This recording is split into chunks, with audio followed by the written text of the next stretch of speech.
Hello friends, मैं अमन आप सभी का स्वागत करता हूं अपने YouTube channel all in one classes 4G में। तो चलिए आज हम बात करेंगे भारतीय संविधान के स्रोत के बारे में। ठीक, तो आज का जो हमारा टॉपिक है ये है इंडियन पॉलिटिक्स से रिलेटेड, इंडियन कॉन्स्टिट्यूशन से रिलेटेड, जिसका नाम है भारतीय संविधान के स्रोत। तो जो भारतीय संविधान है उसके दो स्रोत थे, यानी कि दो सोर्सेस थे। क्या सोर्सेस थे? एक तो थे डोमेस्टिक सोर्स यानी घरेलू, और दूसरे थे विदेशी। तो घरेलू स्रोतों में जो सबसे मेन स्रोत था वो था भारत शासन अधिनियम 1935। आपको पता होगा कि हमने जो 75% जो कॉन्स्टिट्यूशन लिया है वो अपने भारत शासन अधिनियम 1935 से लिया है। ठीक, आज के समय में अगर भारतीय संविधान में 395 अनुच्छेद हैं, यानी कि मूल संविधान में 395 थे, और अगर 395 की गिनती की जाए तो उसमें से लगभग 250 जो संविधान हैं वो किससे लिए गए थे? 250 जो अनुच्छेद हैं वो भारत शासन अधिनियम 1935 से लिए गए थे। ठीक, तो चलिए चलते हैं आगे देखते हैं। हाँ, तो पहला जो है वो हमने सबसे ज़्यादा किससे लिए थे? तो वो लिए थे हमने भारत शासन अधिनियम 1935। भारतीय संविधान के स्रोत में ये सबसे इम्पोर्टेंट है, महत्वपूर्ण है। तो सबसे इम्पोर्टेंट क्या था? भारतीय शासन अधिनियम 1935। यहाँ से हमने लिया था न्यायपालिका। न्यायपालिका का मतलब high court, supreme court, district court. ठीक है, इस तरीके की जो व्यवस्था थी वो हमने कहाँ से ली थी? भारत शासन अधिनियम 1935 से। और इसी से हमने क्या लिया था? CAG। CAG का मतलब होता है नियंत्रक महालेखा परीक्षक। क्या मतलब होता है CAG का? Controller auditor general. ठीक है, ये होता है नियंत्रक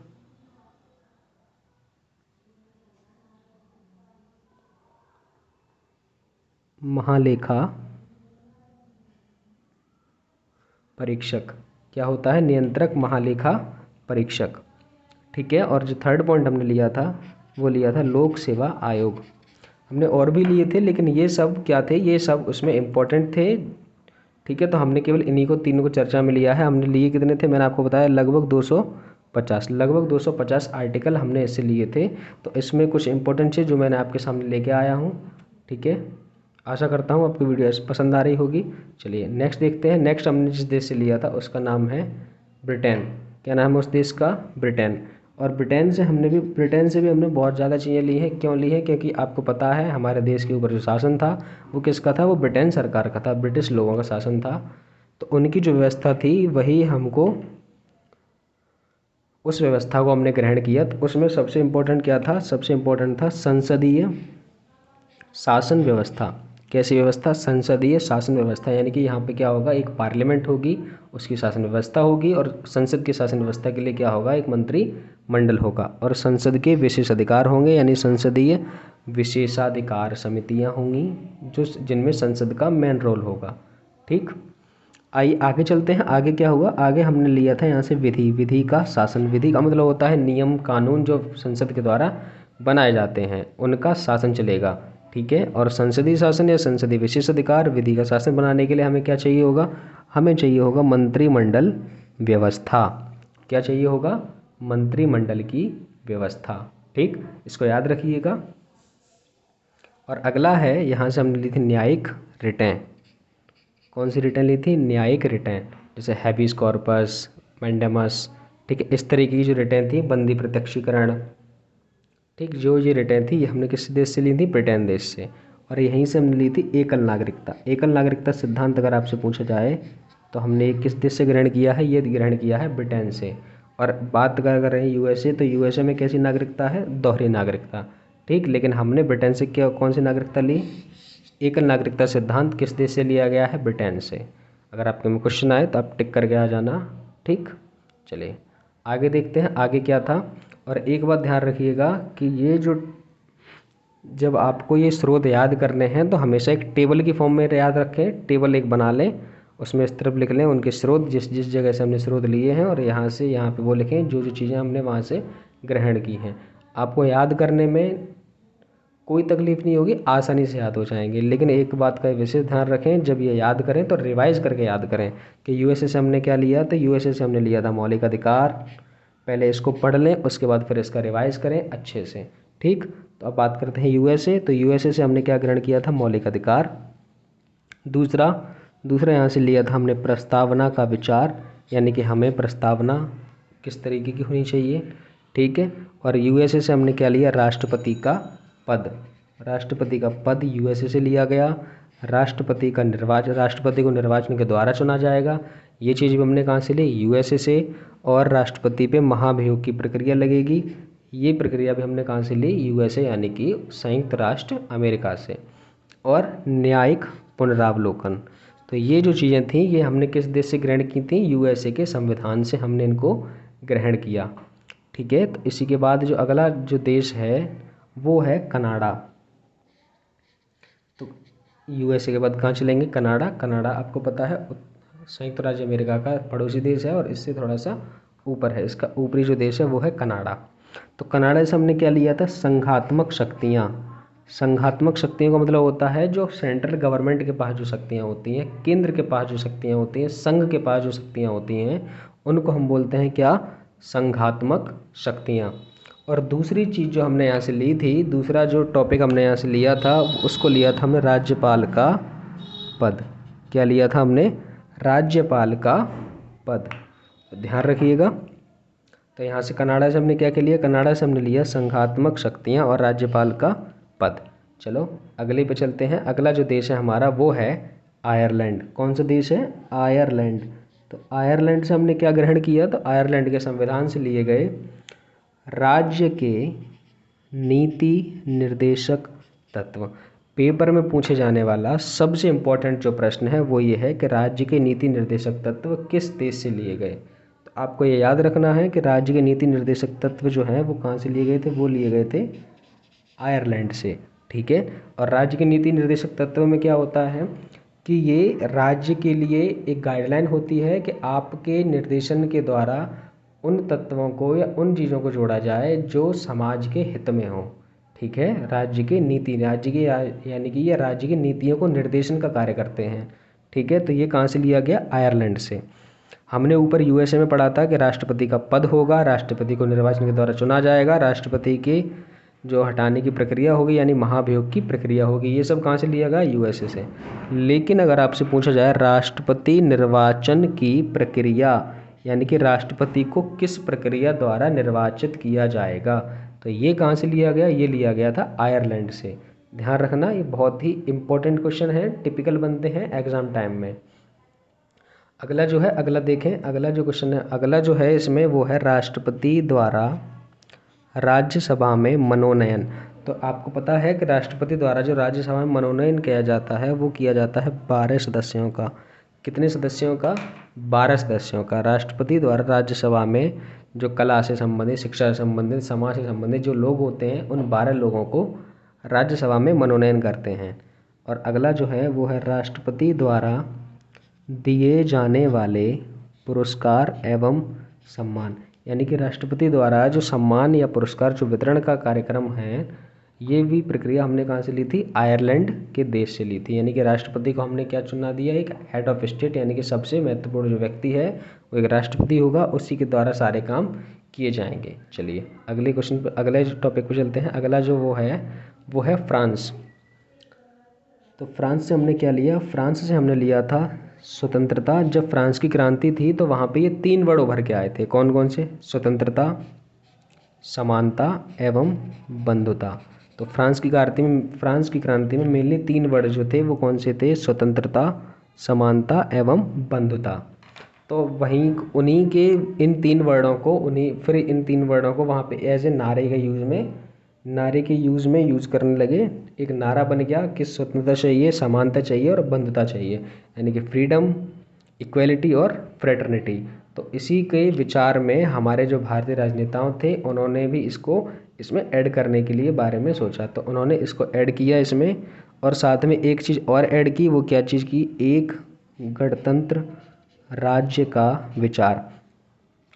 गणतंत्र राज्य का मतलब होता है रिपब्लिक, यानी कि गणतंत्र। और गणतंत्र का मतलब ये कि यहाँ पे जो राज्य का विचार किया था वो इस तरीके से किया था कि यहाँ पे जो राजा बनेगा यानी कि जिसको हेड ऑफ स्टेट चुना जाएगा वो वंशानुगत नहीं होगा। ऐसा नहीं होगा कि अगर उसका पिता राजा है तो वही राजा बनेगा, नहीं, योग्यता के आधार पे, चुनाव प्रक्रिया के आधार पे उसको चुना जाएगा, उसके बाद उसको उस जगह पहुँचाया जाएगा। ऐसा नहीं है कि पहले समय में क्या होता है, राजा है, राजा का लड़का राजा होगा, उसका लड़का राजा होगा, ठीक है, मोची करने वाले का लड़का मोची ही बनेगा। इस तरीके की प्रक्रिया यहाँ पे ख़त्म कर दी गई। ठीक, तो फ्रांस से क्या लिया गया, स्वतंत्रता, समानता, बंधुता और गणतंत्र। ये 4 शब्द आपको याद रखने हैं, स्वतंत्रता, समानता एवं बंधुत्व एवं गणतंत्र। ये 4 शब्द कहाँ से लिए गए थे, फ्रांस की क्रांति से, यानी कि फ्रांस देश से।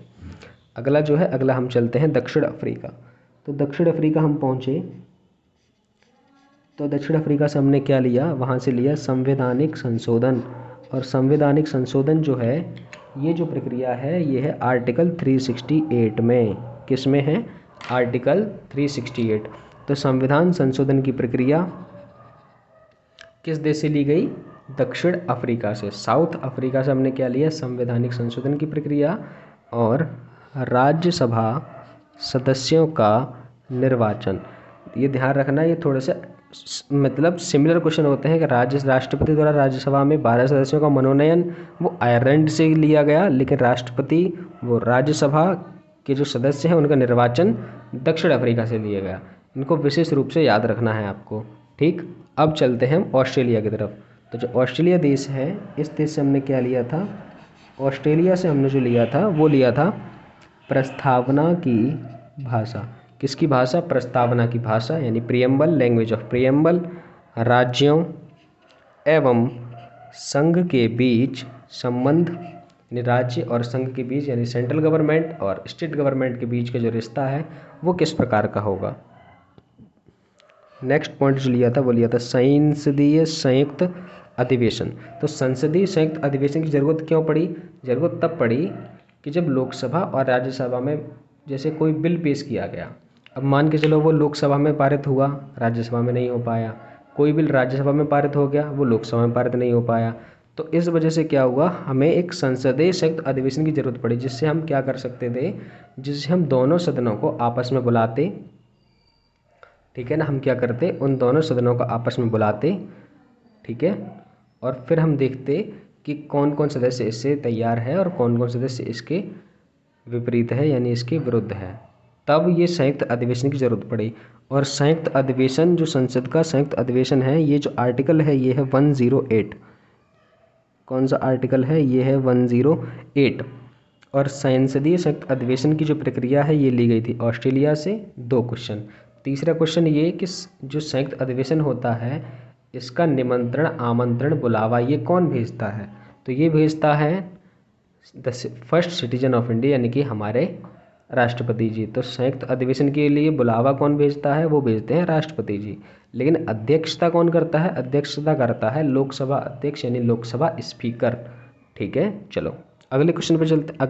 अगला जो पॉइंट है वो है समवर्ती सूची। यहाँ से और क्या लिया गया, यहाँ से लिया गया समवर्ती सूची। ऊपर से क्या था, भारत शासन अधिनियम, यानी कि जो स्टार्टिंग से जो पॉइंट था भारत शासन अधिनियम का, वहाँ से संघ सूची, राज्य सूची, यानी कि जो सेंट्रल से रिलेटेड जो सूची थी, सेंट्रल से रिलेटेड जो विषय थे वो हमारे पास पहले से थे, और राज्य से रिलेटेड जो विषय थे वो भी हमारे पास थे। लेकिन ऑस्ट्रेलिया से हमने क्या लिया, समवर्ती सूची, यानी कि उन विषयों को शामिल किया गया जिन पे स्टेट और सेंट्रल दोनों मिलकर अपनी राय रख सकते हैं, दोनों मिलकर उनके ऊपर कानून बना सकते हैं। इस तरीके की जो प्रक्रिया थी वो किस देश से ली गई, वो ली गई थी ऑस्ट्रेलिया से, यानी कि समवर्ती सूची से। ठीक है, और यहीं से क्या लिया गया, यहाँ से लिया गया व्यापार के नियम। किस चीज़ के नियम, व्यापार के नियम। तो व्यापार के नियम, समवर्ती सूची, संयुक्त अधिवेशन। संयुक्त अधिवेशन में 4 पॉइंट है, आपको याद रखना। किस अनुच्छेद में है, अनुच्छेद 108। किस देश से लिया गया, ऑस्ट्रेलिया से। बुलावा कौन करता है, राष्ट्रपति जी। अध्यक्षता कौन करता है, लोकसभा स्पीकर। चलिए नेक्स्ट क्वेश्चन, नेक्स्ट हम देखते हैं। नेक्स्ट जो देश है वो है जर्मनी। कौन सा देश है, जर्मनी। नंबर 9 पे है जर्मनी। तो जर्मनी देश से क्या लिया गया, जर्मनी का नाम सुनते ही आपके दिमाग में हिट करना चाहिए हिटलर। जर्मनी के नाम सुनते ही दिमाग में क्या हिट करना चाहिए? हिटलर। तो एक बात बताओ, जब हिटलर वहाँ पे अपनी तानाशाही करता था तो वहाँ पे आपातकाल की स्थिति हमेशा बनी रहती थी, यानी कि लोगों को उतनी सुविधाएं नहीं मिल पाती थी जितनी उन्हें एक फ्रीडम लाइफ में मिलती हैं। ठीक है, तो इसी वजह से हमको इसको याद करने में कोई तकलीफ नहीं होनी चाहिए, क्योंकि जर्मनी से क्या लिया गया? आपातकालीन शक्तियाँ, यानी कि आपातकालीन की शक्तियाँ कौन कौन सी देश के पास होनी चाहिए या आम जनता के पास क्या होनी चाहिए। और आपातकाल के दौरान मौलिक अधिकारों का निलंबन, यानी कि पूरी की पूरी प्रक्रिया आपातकालीन के दौरान किन शक्तियों का यूज़ होना चाहिए, किन मौलिक अधिकारों को निलंबन कर देना चाहिए। ठीक है, ये सब चीज़ें क्या कहाँ से ली गई? जर्मनी, क्योंकि जर्मनी में कौन था? Hitler. Hitler as a dictator, as a तानाशाह, वहाँ पे उसने सारे कुछ चीज़ें तहस नहस कर रखी थी। वहाँ पे जो तानाशाह का मतलब क्या होता है? जो कुछ भी होगा वो इसकी मर्जी के अनुसार होगा। आपको कितना खाना है, नहीं खाना, आपको कब खाना मिलता है, कब सारी सुविधाएं मिलती हैं, ये सब कौन डिसाइड करता था वहाँ पे? पहले हिटलर, यानी कि तानाशाह। तो उसी से आपको समझ जाना चाहिए आपातकालीन, यानी कि लाइक इमरजेंसी की जो सिचुएशन थी वो 24 आवर्स वहाँ बनी रहती थी। तो इसी वजह से आपको याद रखना है जर्मनी से क्या लिया गया? आपातकालीन सुविधा शक्तियाँ और आपातकालीन के दौरान मौलिक अधिकारों का निलंबन। ठीक, चलिए अगला चलते हैं। अगला जो है वो है जापान से क्या लिया गया? जापान से लिया गया विधि द्वारा स्थापित प्रक्रिया। विधि का मतलब होता है नियम कानून। ठीक, जो हमारे नेताओं द्वारा, हमारी जनता द्वारा बनाए जाते हैं, संसद द्वारा जो बनाए जाते हैं। तो विधि द्वारा स्थापित प्रक्रिया कहाँ से ली गई? ये लिया गया जापान से।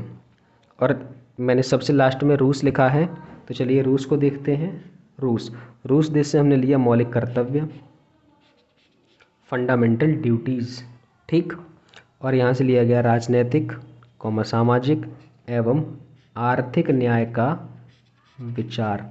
क्या लिया गया? मौलिक कर्तव्य, राजनैतिक, सामाजिक एवं आर्थिक न्याय का विचार। और रूस को आखिरी में लिखने का एकमात्र कारण ये था कि जो रूस से पहले जो भी चीज़ें हमने डिस्कस की वो सारी की सारी हमारे मूल संविधान में थी, यानी कि जब हमारा संविधान लागू हुआ था उस समय पे ये चीज़ें जो थी उसमें उपस्थित थी। लेकिन रूस की जो ये चीज़ें हैं, मौलिक कर्तव्य है, राजनीतिक, सामाजिक एवं आर्थिक न्याय का जो विचार है, ये हमने ग्रहण किया था 42वें संविधान संशोधन